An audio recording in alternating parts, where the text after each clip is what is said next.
कौमी एयरलाइन शदीद माली बहरान का शिकार। PIA का पाकिस्तान से ऑपरेशन मुकम्मल तौर पर बंद हो गया। कौमी एयरलाइन की 50 परवाजें उड़ान नहीं भर सकी हैं। आपको बताया कि कौमी एयरलाइन शदीद माली बहरान का शिकार है। PIA का पाकिस्तान से ऑपरेशन मुकम्मल तौर पर बंद हो चुका है। कौमी एयरलाइन की 50 परवाजें उड़ान नहीं भर सकी। बाकमाल लोग लाजवाब सर्विस। PIA की 2 दिनों में 100 से ज्यादा परवाजें मनसूख। ईंधन की अदम फराहमी। कौमी एयरलाइन की मजीद 27 परवाजें मनसूख कर दी गई हैं। एयरलाइन बिजनेस या किसी भी बिजनेस के अंदर आपका नॉर्मली एक क्रेडिट लाइन चल रही होती है, जिसका मतलब ये है कि आप फ्यूल भरवाते रहते हैं और उसकी इनवॉइस आती है और इनवॉइस आप पे करते रहते हैं, जिसके अंदर आपकी किसी किस्म की डिस्ट्रप्शन नहीं है। अच्छा, कुछ और शोबे हैं जिनको वो छेड़ने से इतराती हैं। अब की बार कोई भी हुकूमत आ जाए, क्योंकि मुस्लिम लीग नून ये क्लेम कर रही है कि हमने ही आना है और दीगर जमातें भी ये कह रही हैं।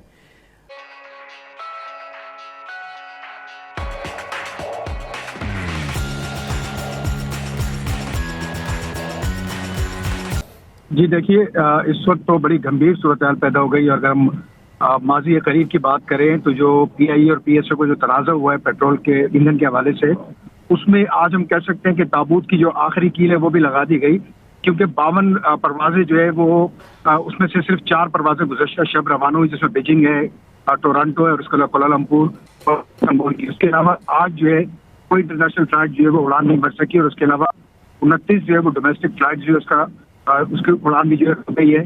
तो बड़ी अजीबो गरीब सूरत हाल इस वक्त पैदा हो गई और तर्जुमान PIA से इस हवाले से हमने मौक़िफ़ लेने की कोशिश की, तो उनका ये कहना है कि PSO से राब्ते जारी है और हुकूमती सतह पे जो है ये तमाम बराइल तय किए जा रहे हैं और इम्कान ये पैदा हो रहा है कि ये मसला हल कर लिया जाएगा। लेकिन अगर ये तूल पकड़ता है तो फिर कल की जो यानी पीर के दिन जो है ये इन परवाजों पे मुसाफिरों को एडजस्ट किया जाएगा।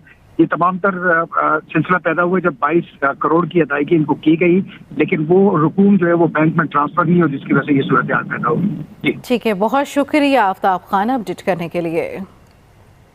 अब कोई फॉर एग्जांपल अगर आप किसी को कहेंगे कि एक जहाज ने 40 टन फ्यूल भरना है अपने मतलब जहाज के अंदर, और अगर वो 41 हो गया तो वो 41 नहीं पे होगा क्योंकि आपने ओरिजिनली 40 के पैसे दिए थे, तो वो चीज इस तरह होती नहीं है। अच्छा। जितनी भी पेमेंट होती है, जितनी भी फ्यूलिंग होती है, उसके हिसाब से पेमेंट आपके एंड पे होती रहती है। अनफॉर्चुनेटली गुज़श्ता कुछ अरसे से PSO ने हमें एक डेली कैश के ऊपर कर दिया है। वो क्रेडिट लाइन किसी भी किस्म की PI को एक्सटेंड करने के लिए तैयार नहीं हो रहे। उन्होंने कहा है कि नहीं जी, आप हमें रोजाना की बुनियाद के ऊपर एडवांस पैसे देंगे तो उसकी हम फ्यूलिंग। और उसकी वजह सिर्फ ये है कि आपने 27 अरब नहीं दिए उनके, जाहिर है इतना ऐसे ही तो नहीं अमाउंट हुआ। जब हो गया तो फिर उन्हें ये स्टेप लेना पड़ा, अगर उनका पॉइंट ऑफ व्यू देखा जाए तो। नहीं देखिए जी, बात ये है, एक वो जो पैसे आप 27 अरब कह रहे हैं वो एक साइड के ऊपर कह रहे हैं, जो उनकी टोटल अमाउंट थी जो कि पेएबल थी वो इससे काफी कम है। हमें ये बात समझनी चाहिए, लेकिन जिस तरह आपने अपने प्रीएम्बल के अंदर भी ये बात बोली कि दोनों सरकारी इदारे हैं, सरकारी इदारे एक दूसरे के साथ इस तरीके से चलती हैं। PIA हुकूमती मिल्कियती इदारा है, इसकी गारंटर खुद गवर्नमेंट ऑफ पाकिस्तान होती है। PSO के साथ भी यही सूरत हाल। ताहम ये उनका एक फैसला है, उस फैसले के ऊपर हम कुछ कर नहीं सकते क्योंकि हमने पाकिस्तान में PSO से ही फ्यूल लेना है।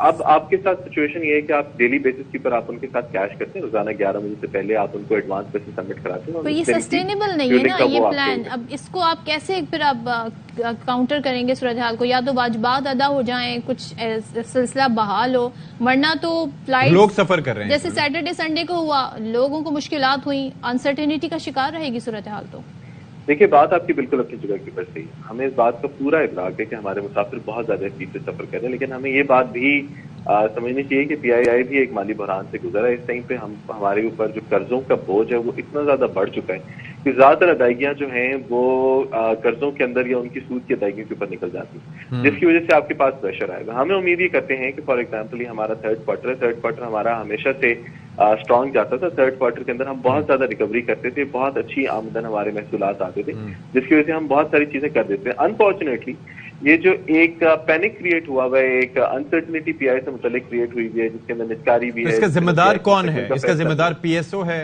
या इसका जिम्मेदार PIA है या हुकूमत है? देखिए, क्वाइट फ्रैंकली बात यह है कि जब बेयकीनी की सूरत हाल होती है, बेचैनी की सूरत हाल होती है, तो कोई इदारा भी किसी किस्म की रिलैक्सेशन देने के लिए तैयार नहीं होता।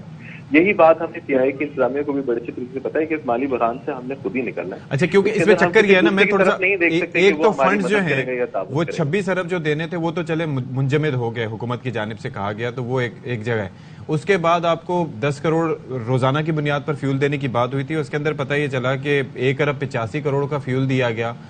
इसमें कुछ आगे पीछे हो सकता है, लेकिन अदायगी 1 अरब 10 करोड़ की हुई, जो कि यौमिया बुनियाद पे जो पेमेंट होनी थी उसकी वजह से फिर वो गारंटी लेने पे भी कोई तैयार नहीं। वो जिस अमाउंट की आप बात कर रहे हैं वो टोटल अदायगियां वो हैं जो कि रोजाना बुनियाद के ऊपर नहीं है। रोजाना के ऊपर जितने पैसे आप उनको एडवांस देते हैं उतने का फ्यूल देते हैं, उसके अंदर कमी नहीं होती। वीकेंड के अंदर भी यही सूरत हाल है कि जुमे को अंदर अगर लेट सपोज उनको 22 करोड़ अदा किए गए तो 22 करोड़ का जितना फ्यूल बनता था उन्होंने दिया, उसके बाद उन्होंने रोक दिया, उन्होंने किसी चीज का वो नहीं किया, क्या कहते हैं, लिहाज नहीं किया।